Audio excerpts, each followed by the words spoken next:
Friends, welcome to एडुऑन में आपका स्वागत है।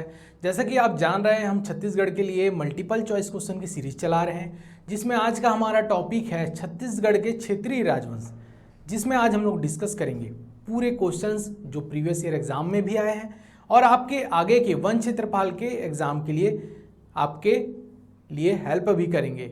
आइए शुरुआत करते हैं पहले प्रश्न के साथ। पहला प्रश्न है आपका, पाली का शिव मंदिर किसने बनवाया था? पाली का शिव मंदिर किसने बनवाया था? यह आपका पहला प्रश्न है। महाशिवगुप्त, सूर्यवर्मन, प्रवरराज, पृथ्वीपति या बाण विक्रमादित्य? तो इसमें करेक्ट आंसर क्या होगा आपका? इसमें करेक्ट आंसर है बाण विक्रमादित्य। बाण विक्रमादित्य ने पाली के शिव मंदिर को बनाया था। यह आपको देखने मिलेगा, इमेज में आप देख रहे हैं, यह आपको देखने मिलेगा कोरबा जिले में। कोरबा जिले में यह मंदिर अष्टकोणीय आकृति का बना है। इसका जो गर्भगृह है वह अष्टकोणीय आकृति में बना है। इस इमेज को अगर आप ध्यान से देखेंगे तो ये इसमें 8 कोण आपको देखने मिलते हैं। और क्या जानकारी है? पहली चीज कि इसे बनाया तो बाण वंश के राजा विक्रमादित्य ने है, परंतु इसका जीर्णोद्धार कलचुरी शासक जाजल देव प्रथम ने करवाया था। क्या बोला मैंने? कि इसका निर्माण करवाया था बाण वंश के विक्रमादित्य ने, परंतु इसका जीर्णोद्धार करवाया था कलचुरी शासक जाजल देव ने। इस क्वेश्चन को पूछा गया है, घुमा के पूछता है, इसलिए आपको ध्यान रखना है। पुरातत्व विभाग ने एक प्रख्यात मूर्ति की खोज की जिसमें प्राणियों के भाग सम्मिलित हैं। यह किस स्थान पर रखा गया है? मल्हार, रतनपुर, तालागांव, सिरपुर या इनमें से कोई नहीं? तो इसमें करेक्ट आंसर है आपका, यह मिलेगा आपको तालागांव में। तालागांव बहुत ही फेमस जगह है। यहाँ पर मिली थी शिव की रुद्र मूर्ति। यहाँ पर रुद्र मूर्ति जो है शिव जी की, वह हमें देखने मिली है। इस इमेज में आप देख सक रहे हैं। और यहाँ पर सरबपुरी राजा द्वारा शिव मंदिरों का निर्माण करवाया गया था। इसमें जो 2 मंदिर प्रमुख है, एक है देवरानी और जेठानी, ये 2 मंदिरों का निर्माण करवाया गया था, जिसमें देवरानी मंदिर के खुदाई के दौरान ही ये शिव जी की रुद्र मूर्ति हमें मिली थी। और ये देवरानी जेठानी का जो मंदिर है यह तालागांव में स्थित है और इस तालागांव की खोज की थी जेडी वेलगर ने। इस चीज को पूरा आपको याद रखना है क्योंकि प्रश्न कैसे भी पूछे जा सकते हैं। अगला क्वेश्चन देख लेते हैं हम। कवर्धा महल डिजाइन और निर्मित किया गया।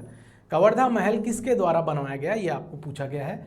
महाराजा धर्मराज सिंह द्वारा, गुरु घासीदास जी के द्वारा, वल्लभाचार्य के द्वारा, राजा उजियार या बिंबाजी भोसले के द्वारा? तो इसमें करेक्ट आंसर क्या होगा आपका? इसमें करेक्ट आंसर है महाराजा धर्मराज सिंह जी के द्वारा। जो इमेज में आप देख रहे हैं यह है कवर्धा का महल, जो वर्तमान कबीरधाम जिले में स्थित है। सरबपुरी राजवंशों के बारे में जाने तो इनका क्षेत्र था महासमुंद के सिरपुर में और बिलासपुर के आसपास के क्षेत्रों में इनका राजवंश फैला हुआ था। इसके बारे में जानकारी यहाँ से ताम्रपत्रों में हमें मिलती है। अगला क्वेश्चन हम देख लेते हैं। छत्तीसगढ़ में प्राचीन काल में शासन करने वाले सरबपुरी राजवंश किस राजधर्म से बिलोंग करते थे या किस धर्म को मानते थे, यह आपको बताना है। शैव धर्म, वैष्णव, शाक्त, बौद्ध या इनमें से कोई नहीं? तो इसमें करेक्ट आंसर क्या होगा? सरबपुरी जो राजवंश है वैष्णव धर्म से बिलोंग करते थे। और यह वैष्णव धर्म क्या होता था? जिसमें आप विष्णु जी की पूजा करते हैं, यह वैष्णव धर्म से ये बिलोंग करते थे। निम्न में से कौन सी जोड़ी सुमेलित नहीं है, यह आपको बताना है। सरगुजा, बस्तर, कवर्धा, राजनांदगांव या इनमें से कोई नहीं? तो राजवंश को आपको देखना है और कौन से लोगों का यहाँ पर राज था और सुमेलित नहीं है, यह आपको बताना है। तो इसमें करेक्ट आंसर क्या होना चाहिए आपका? तो इसमें करेक्ट आंसर है राजनांदगांव। राजनांदगांव में कुशवाहा राजवंश नहीं था, यहाँ पर था बैरागी वंश का यहाँ पर शासन उस समय था। अगला क्वेश्चन हम देखते हैं। रिद्धिपुर ताम्रपत्र और केसरी बेड़ा ताम्रपत्र में किस वंश का ऐतिहासिक प्रमाण मिला है? कौन सा वंश के बारे में जानकारी इन ताम्रपत्रों से हमें मिलती है? नल वंश, राजऋषि तुल्य वंश, सरबपुरी या उपरोक्त या इनमें से कोई नहीं? क्या होगा इसका करेक्ट आंसर? तो इसका करेक्ट आंसर है नल वंश। नल वंश के बारे में हमें इन 2 ताम्रपत्रों से जानकारी मिलती है और ये 2 ताम्रपत्रों में से और बहुत सी जानकारी मिलती है, उसके बारे में हम देख लेते हैं। पहले हम देखते हैं नल वंश कहाँ था। नल वंश आपको उड़ीसा के क्षेत्रों में देखने मिलेगा। उड़ीसा, उड़ीसा के कोरापुट जिले के आसपास, और यहाँ से छत्तीसगढ़ के जो दक्षिण बस्तर का एरिया है उन क्षेत्रों में भी इनका शासन फैला हुआ था। नल वंश के बारे में जो है रिद्धिपुर अभिलेख में यह जानकारी मिलती है कि उनका एक राजा था भावदत्त वर्मन। भावदत्त वर्मन के द्वारा वाकाटक नरेश नरेंद्र सेन को पराजित किया गया था या उसे हराया गया था, और उनकी जो राजधानी थी, वाकाटक नरेश की जो राजधानी थी नंदीवर्धन, जो वर्तमान में नागपुर में स्थित है, उसे बुरी तरीके से तहस नहस कर दिया गया था। और इसके बाद में इनका बेटा आता है बदला लेने कि अब जो है ये आक्रमण करते हैं नल वंश पर। नल वंश में पृथ्वीसेन द्वारा अर्थपति भट्टारक पर आक्रमण किया जाता है, और यह बात किस में लिखी गई है? केसरी बेड़ा अभिलेख में। इसलिए आपको ये दो अभिलेख बिल्कुल याद रखने हैं। इन दो अभिलेखों के बारे में किसी भी तरह से प्रश्न बना जा सकता है। अगला प्रश्न, रायपुर जिले से प्राप्त भीमसेन के आरंग ताम्रपत्र में किन राजाओं का उल्लेख है? सूर, दयित, विभीषण, उपरोक्त सभी या इनमें से कोई नहीं? तो इसमें करेक्ट आंसर क्या होगा आपका? उपरोक्त सभी। इन तीनों राजाओं के बारे में आरंग ताम्रपत्र से हमें जानकारी मिलती है। और आरंग में जो ये राजा थे वो कौन से राजा थे? राजश्री तुल्य कुल वंश के राजा थे। और ये छत्तीसगढ़ में जो क्षेत्रीय राजवंश है उनका पहला राजवंश राजश्री तुल्यवंशी है। ये क्वेश्चन आपको पूछा भी गया है। अगला क्वेश्चन देख लेते हैं। सिरपुर में किस राजवंश के शासनकाल में रानी वासटा ने ईंटों के मंदिर का निर्माण करवाया था? कौन से वंश की ये रानी थी? नलवंश, सरबपुरी वंश, पांडुवंश, सोमवंश या इनमें से कोई नहीं? तो इसका करेक्ट आंसर है पांडुवंश। पांडुवंश की रानी वासटा के द्वारा अपने पति हर्ष के याद में या उनकी स्मृति में यह लक्ष्मण मंदिर बनाया गया। और यह लक्ष्मण मंदिर जो है लाल ईंटों का बना हुआ है। इस चीज को भी आपको याद रखना है क्योंकि क्वेश्चन पूछा गया है कि यह किस ईंटों का बना है, तो लाल ईंटों का यह बना हुआ है। तो यहां पर आप डिस्क्रिप्शन भी देख सकते हैं। अगला क्वेश्चन, भ्रमरकोट किस नगर का प्राचीन नाम है? खरौद, बस्तर, पाटन, सिरपुर या इनमें से कोई नहीं?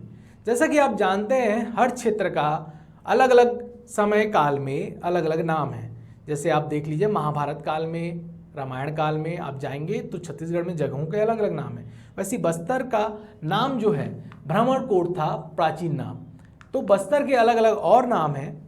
यहाँ पर आप देख लीजिए चक्रकोट, भ्रमरकोट, महाकांतर, एकांतर। इनमें से कोई सा भी नाम आपको पूछा जा सकता है और ये रहा आपका बस्तर। तो इसके प्राचीन नाम को आपको याद रखना है। अगला क्वेश्चन हम ले लेते हैं।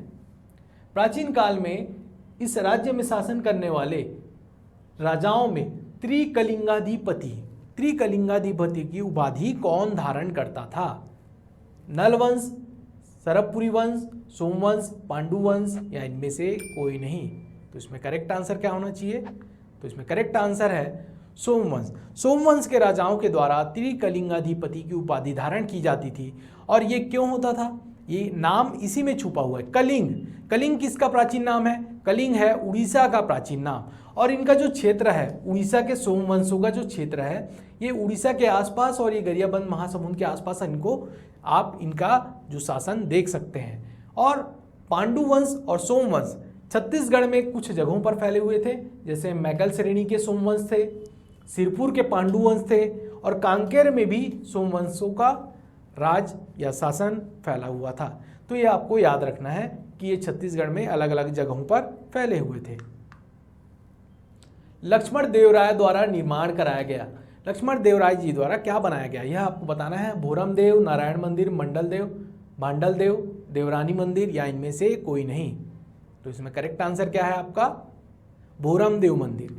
भोरम देव मंदिर बनवाया गया था फड़ी नागवंश के राजा गोपाल देव के द्वारा। इन्होंने ही